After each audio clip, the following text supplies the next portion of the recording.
ಶಂಕರಂಕಲ್ ಅವರ close friend. ಸಾಕಷ್ಟು ಬಾರಿ ಮನೆಗೆ ಬಂದಾಗ ಮೀಟ್ ಮಾಡಿದ್ದೀನಿ. ಇವತ್ತು ನಮ್ಮ ಜೊತೆಗಿಲ್ಲ ಅನ್ನೋದು ಕೇಳಿ ತುಂಬಾ ಶಾಕ್ ಆಯಿತು. ಸೊ ದಿವಂಗತರಾದ ಬ್ಯಾಂಕ್ ಜನಾರ್ದನ್ ಸರ್ಗೆ ಅವರ ಆತ್ಮಕ್ಕೆ ಶಾಂತಿ ಸಿಗಲಿ, ಅವ್ರ ಕುಟುಂಬಕ್ಕೆ ಆ ಭಗವಂತ ಧೈರ್ಯ ಕೊಡಲಿ ಅಂತ ಕೇಳ್ತಾ ನಾನು ಮಾತು ಮುಗಿಸ್ತಾ ಇದ್ದೀನಿ. ಜಯ ಅನ್ಸುತ್ತೆ. ಜನಾರ್ದನ್ ಅವರು ನನ್ನ ಮೊದಲನೇ ಸಿನಿಮಾದಿಂದ ನನ್ನ ತಂದೆ ಪಾತ್ರ ಮಾಡಿದರು. ಇವತ್ತು ತೀರ್ಕೊಂಡಿದ್ದಾರೆ. ಅವರ ಆತ್ಮಕ್ಕೆ ಶಾಂತಿ ಸಿಗಲಿ. ಲಾಸ್ಟು ಅವ್ರ ಜೊತೆ 2020 ಪಿಕ್ಚರಲ್ಲಿ ಮಾಡಿದ್ದು, ಆವಾಗಲೇ ತುಂಬ ಡೆಲ್ ಆಗಿದ್ದು. ಪಾಪ 2 ಸಲ ಬೈಪಾಸ್ ಆಪ್ರೇಷನ್ ಆಗಿದೆ. ಅವರ ಆತ್ಮಕ್ಕೆ ಶಾಂತಿ ಸಿಗಲಿ. ಕಲಾಕ್ಷೇತ್ರದಲ್ಲಿ ಅಂತಿಮ ದರ್ಶನಕ್ಕೆ ಇಡುವಂಥ ಪದ್ಧತಿ ಇದೆ.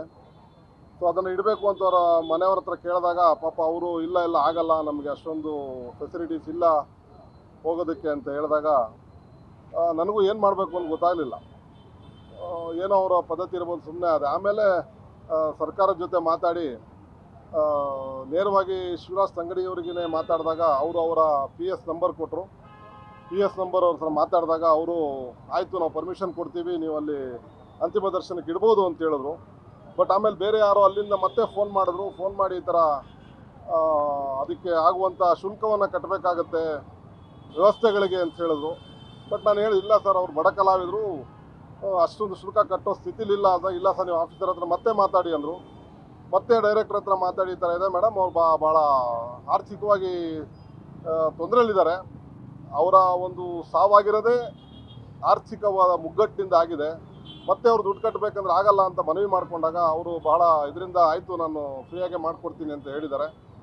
ಅವ್ರಿಗೊಂದು ಮಾತನ್ನು ಹೇಳಿದೆ, ಅಲ್ಲ ಮೇಡಮ್, ದೊಡ್ಡ ನಟರು ಅವರ ದೈವಾಧೀನರಾದಾಗ ಅವ್ರಿಗೆಲ್ಲ ಫ್ರೀ ಮಾಡಿಕೊಡ್ತೀರಾ, ಒಬ್ಬ ಬಡ ಕಲಾವಿದ ಆದಾಗ ಯಾಕೆ ಮಾಡಲ್ಲ ಅಂತ ಕೇಳಿದಾಗ ಅವರು ಇಲ್ಲ ಆ ಥರ ಏನು ಅನ್ಕೋಬೇಡಿ ಸರ್, ನಾನು ನಿಜವಾಗ್ಲೂ ಮಾಡಿಕೊಡ್ತೀವಿ ಅಂತ ಅವರು ಎಲ್ಲ ವ್ಯವಸ್ಥೆಗಳನ್ನು ರವೀಂದ್ರ ಕಲಾಕ್ಷೇತ್ರದಲ್ಲಿ ಮಾಡಿದ್ದಾರೆ.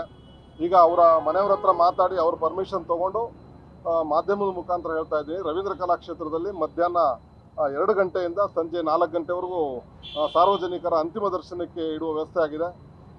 ದಯವಿಟ್ಟು ಇಲ್ಲಿ ಮನೆ ಹತ್ರ ಬರೋಕ್ಕೆ ತೊಂದರೆ ಆಗೋರು ಅಲ್ಲಿ ಬಂದು ಒಬ್ಬ ಹಿರಿಯ ನಟನಿಗೆ ಗೌರವ ಸಲ್ಲಿಸ್ಬೋದು ಅಂತ ತಾವು ಮಾಧ್ಯಮ ಮುಖಾಂತರ ಕೇಳ್ಕೊಳ್ತೀನಿ ಸರ್. ಅನಾರೋಗ್ಯದಿಂದ ನರಳ್ತಾ ಇದ್ದರು, ಚೇತರಿಸ್ಕೋತಾರೆ ಅಂದ್ಕೊಂಡಿದ್ವಿ ನಾವು. ಆದರೆ ಲಾಸ್ಟ್ 3 ದಿನದಿಂದ ಪ್ರತಿ ಕ್ಷಣ ಅವರ ಆರೋಗ್ಯ ಕೆಡ್ತಾ ಹೋಯಿತು.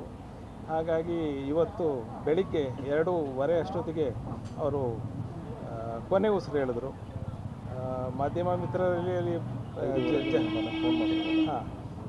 ಅದಾಗಿ ಸ್ವಲ್ಪ ಅಲ್ಲಿನ ಫಾರ್ಮಾಲಿಟೀಸ್ ಮುಗಿಸಿ ಆದ ತಕ್ಷಣವೇ ನಾನು ರವೀಂದ್ರ ಅವರಿಗೆ ಕಾಲ್ ಮಾಡಿದೆ, ಈ ಥರ ನಡೆದೋಗಿದೆ ಅಂತ.